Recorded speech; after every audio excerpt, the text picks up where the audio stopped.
நமது கலாச்சாரம், நமது பண்பாடு எப்போதும் நம்முடன் நீடித்து இருக்கும். சப்ஸ்கிரைப் திலக்.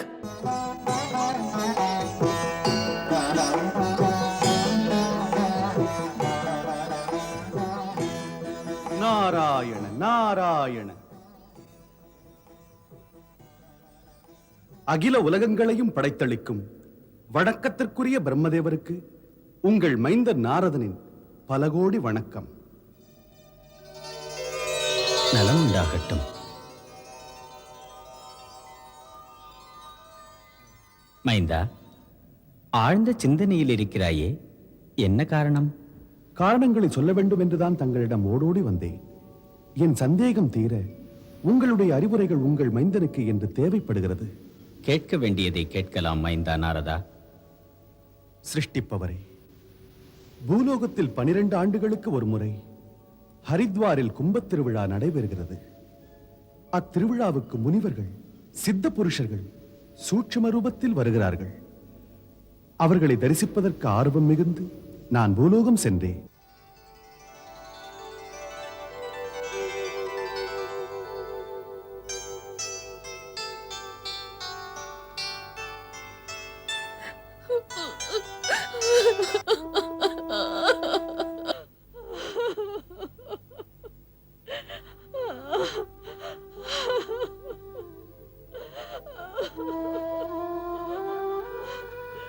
அருகில் போய் நான் கேட்டேன்.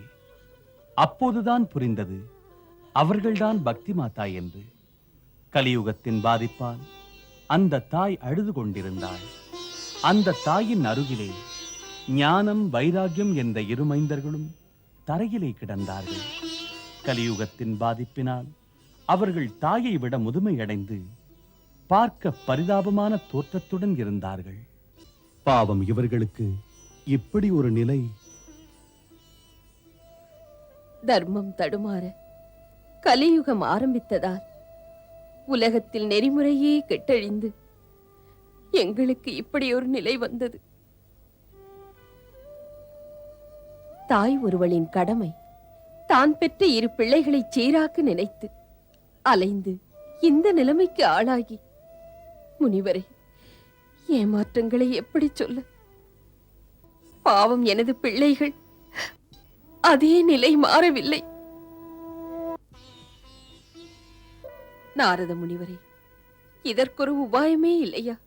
நாங்கள் என்றும் இங்கேயே நிலையாக இருப்பதற்கு, கலியுகத்தில் பக்தி, ஞானம், வைராகியம் 3ம் குறையாமல் வளர்வதற்கு உளமாற ஒரு உபாயம் சொல்லுங்கள். எதற்கும் ஒரு மாற்று இருக்கவே இருக்கும், இல்லாமல் போகாது. ஆம் தாயே, முனிவன் வாக்கு பொய்யாகாது. அமைதி இழந்த உங்கள் நிலைமையை நான் மாற்றுவேன். அதனால் நீங்கள் பெற்ற அனுதாபத்திற்குரிய இந்த பரிதாபமானவர்களுக்கு புதுவாழ்வு கிடைக்கும். சோர்வு கண்டு சுகமிழந்து விட்ட இந்த பக்தி, ஞான, வைராக்கியத்தின் தளர்வுகள் தலை நிமிர்ந்து நின்று கவலையற்ற ஒரு நிலையை இங்கே அமைய வைக்கும். இங்கு வாழப் பிறந்த பிறவிகளுக்கு உண்மையான அமைதி பெறுவதற்கு உபாயம் உண்டென்று என் உள்ளமே சொல்கிறது. ஆம் தாயே, இந்த பிரச்சனைக்கு பதிலை நானே பகவான் ஸ்ரீகிருஷ்ணரிடம் கேட்டுவிட்டு வருகிறேன்.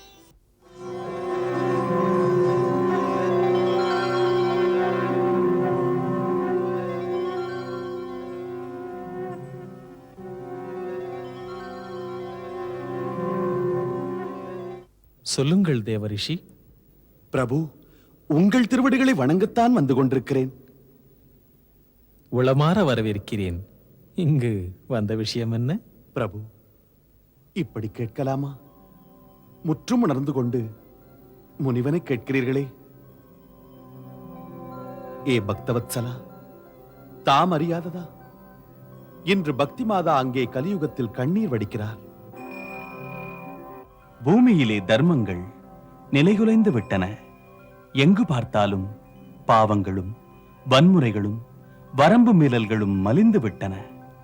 பக்தி, ஞானம், வைராகியம் என்ற இந்த 3க்கும் இன்று மக்கள் மனதிலே இடமில்லை. பக்தி மாதா என்னை கேட்டார்கள், சாஸ்திரங்களிலே ஏதாவது வழி இருக்கிறதா? பக்தி, ஞானம், வைராக்கியம் என்ற இந்த மூன்றும் கலியுகத்திலே மீண்டும் பசுமையாக துளிர்விட என்று. உபாயம் எது என கேட்பதற்கு தம் பொன்னடிகளை நாடி வந்தேன் பிரபு. அனைத்தையும் அறிந்த இறைவனே, ஆசை, பொறாமை, காமம், அகந்தை நான்கும் மனிதர்களை குருடர்களாக்கிவிட்டது. ஆகையினால் கலியுகத்தில் மனிதன் உறுதியோடு லட்சிய பிடிப்போடு கடுமையான தவமையற்ற முடியாத நிலைமை. அப்படிப்பட்டவர்கள் கடைத்தேற எளிமையான வழி ஒன்று கூறுங்கள். அதனால் பக்தி, ஞானம், வைராக்கியம் மீண்டும் மக்கள் மனதிலே இடம் கொள்ளும்.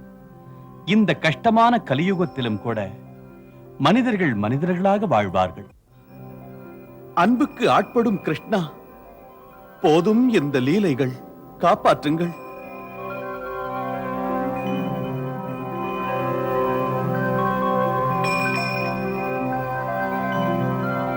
நாரதரே, உமக்கும் தெரியும், தரணியில் கடுமையான உழைப்பும் தவமும் இன்றி எதையுமே அடைய முடியாது.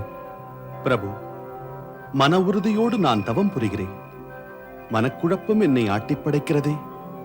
நானும் தெளிவு பெறுவேனா? கவலை எதற்கு? உமது தந்தை பிரம்மதேவர் அனைத்தையும் அறிவார். அவரே குழப்பத்தை நீக்குவார்.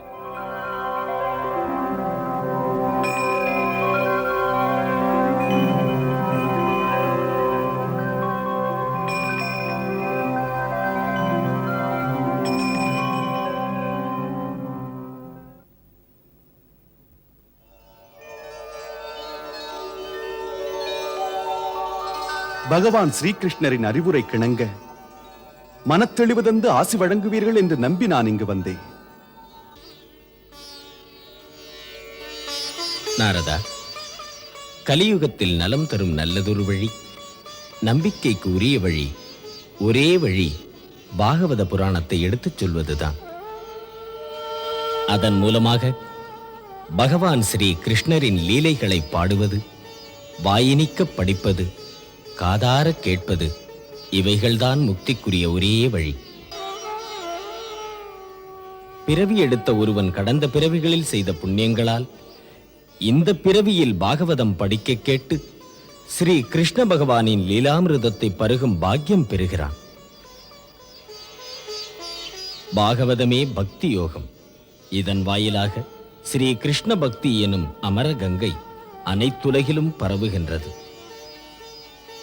இந்த கதை உண்மையின் கதை, உத்தம தர்மங்களின் கதை, உயர்ந்த தத்துவங்களின் கதை. மைந்தா, நீ இப்போதே ஹிமாலயத்தின் மத்தியில் இருக்கும் பத்ரி ஆசிரமத்திற்கு அருகே செல்வாயாக.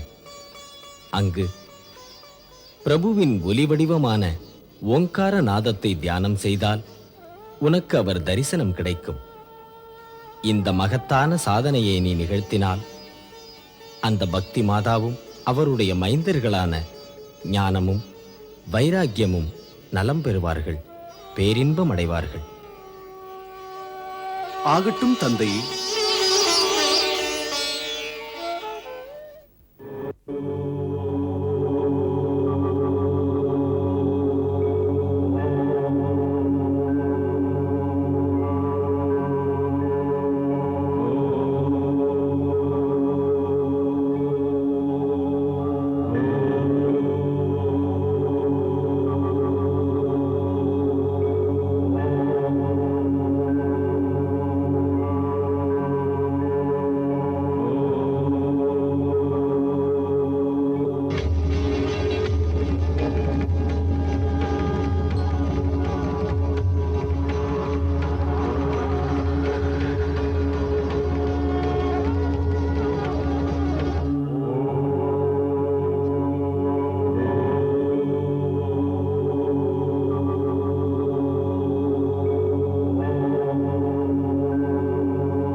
வணக்கத்திற்குரிய சனக்கரே,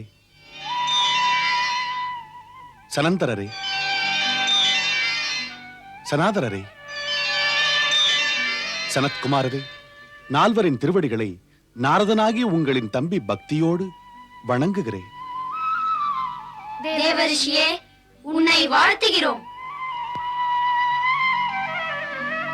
அன்பு தம்பியின் கடுமையான தவத்தினால் மகிழ்ச்சியடைந்தோம்.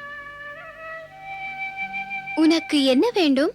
இத்தனை கடுமையான தவம் புரிந்து எங்களை இங்கு அழைக்க வேண்டிய காரணம்? பிரபு, என் மீது தங்களுக்கு கிருபை இருந்தால் ஒரு சிறிய உதவியை நான் யாச்சிக்கிறேன். சொல்லு. பிரபு, நம் ஐவரின் தந்தை பிரம்மதேவர் என்னிடம் சொன்னார், ஸ்ரீமத் பாகவதத்தை உங்களின் திருவாய்மொழியாக கேட்க வேண்டும் என்று. அன்றிலிருந்தே ஆர்வத்துடன் அதை கேட்க நான் காத்திருக்கிறேன். அந்த பாக்கியத்தை பரிவோடு எனக்கு வழங்குங்கள் என்று பிரார்த்தனை.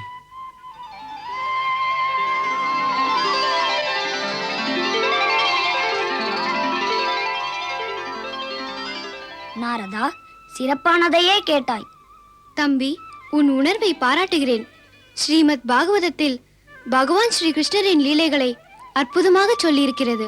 பாகவதம் மூவுலகங்களையும் புனிதப்படுத்துகின்ற மாதா கங்கையை போன்றது. ஆகையால் நாரதா, கங்கை கரையிலே ஹரித்வாரின் அருகில் ஆனந்த கட்டம் என்னும் இடத்தில் பாகவத கதை நடக்கிறது. அன்பர்களுக்காக நாங்கள் அங்கு நாவார பாடும் கதையை நீ வந்து கேள்.